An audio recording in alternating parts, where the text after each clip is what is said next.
of 15 hours of community service, or you have to get a full-time job. And then once you get that full-time job, you'll be kicked off because you're making too damn much. Okay, so pretty much they're taking Section 8 away.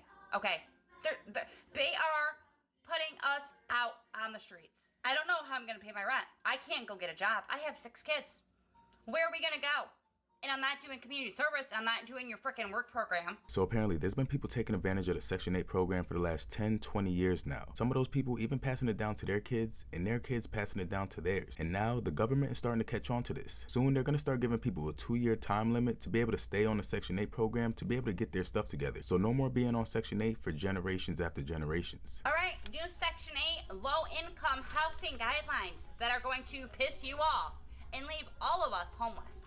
So, if you were on Section 8 or you want to get on Section 8 and you have school-aged children and you are not married, and you have school-aged children while they are in school, to stay on Section 8, you have to get a full-time job working a minimum of 35 hours a week.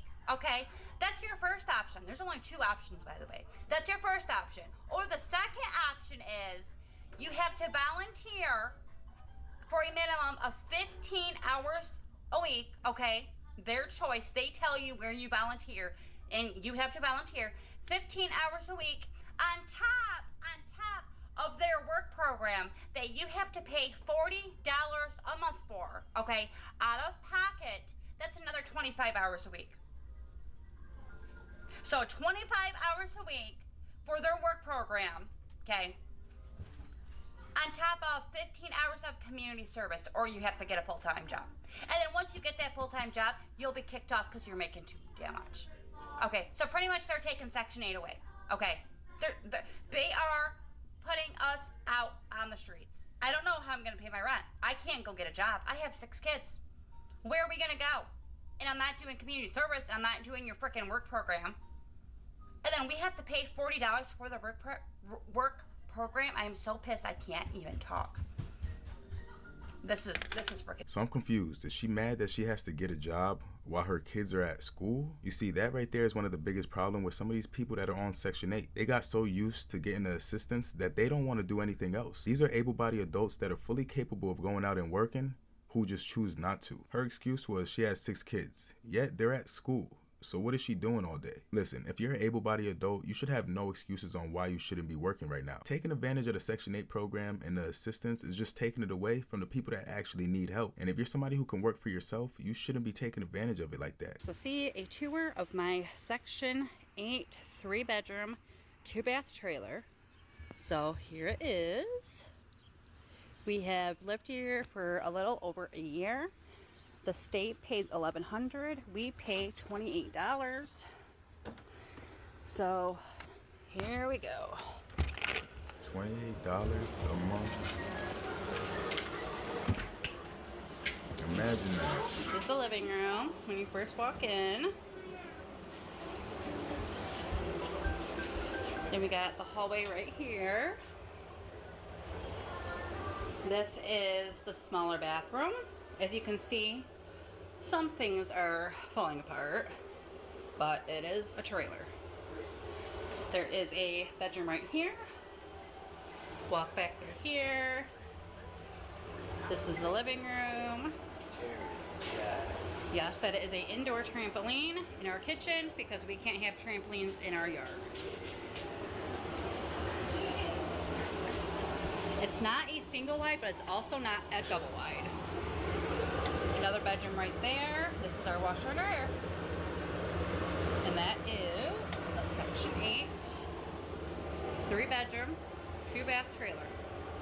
Alright, so this is the first year that I've heard of the guidelines for Section 8 changing.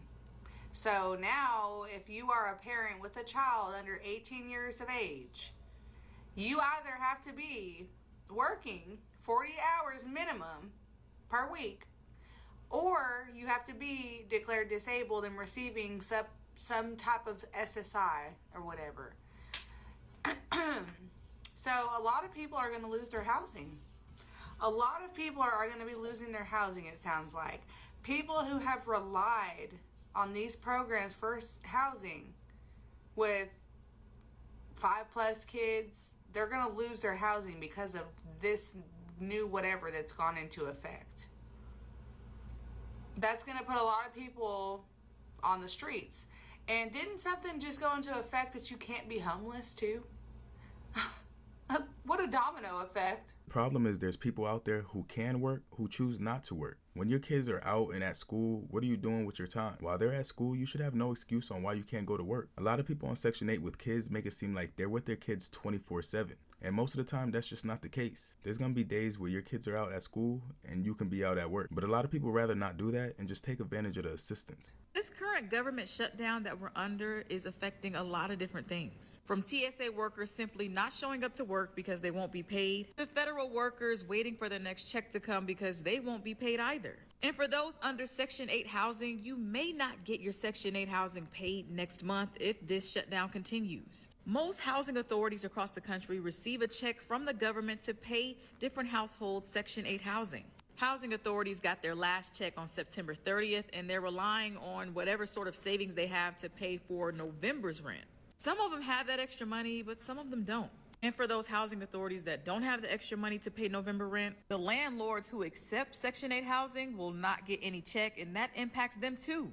The last government shutdown only lasted for 30-something days, so it is expected to end by the end of this month or a little after that. But of course, there's no guarantee. Specifically in Central Texas, I spoke to the Central Texas Council of Governments earlier this week, and they pay rent for more than 2,000 households. And they receive up to $2.3 million to pay for Section 8 housing here in Central Texas. They're okay right now. They paid their October rent for their households, and then they have just enough money to cover November, according to their executive director. But the hope is, again, this shutdown ends as soon as possible so Section 8 housing won't be impacted and people won't be, I don't want to say homeless, but unhoused or just have to find somewhere else to go because of this. Let me know in the comments if this government shutdown has already affected you and your family.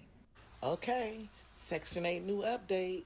So, if you've been on Section 8 for over 2 years, you should be getting a letter around October because the head of HUD and housing said that if you already been on there over 2 years, then you're going to get a letter stating that you have to be cut off.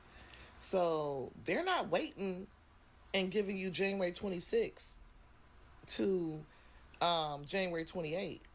They're not doing that. They cutting everybody that's been off already for 2 years off. Wow, this is crazy. This changes everything. Whoo, prepare y'all, prepare, because I've been trying to tell y'all. You know, this is for able-bodied people.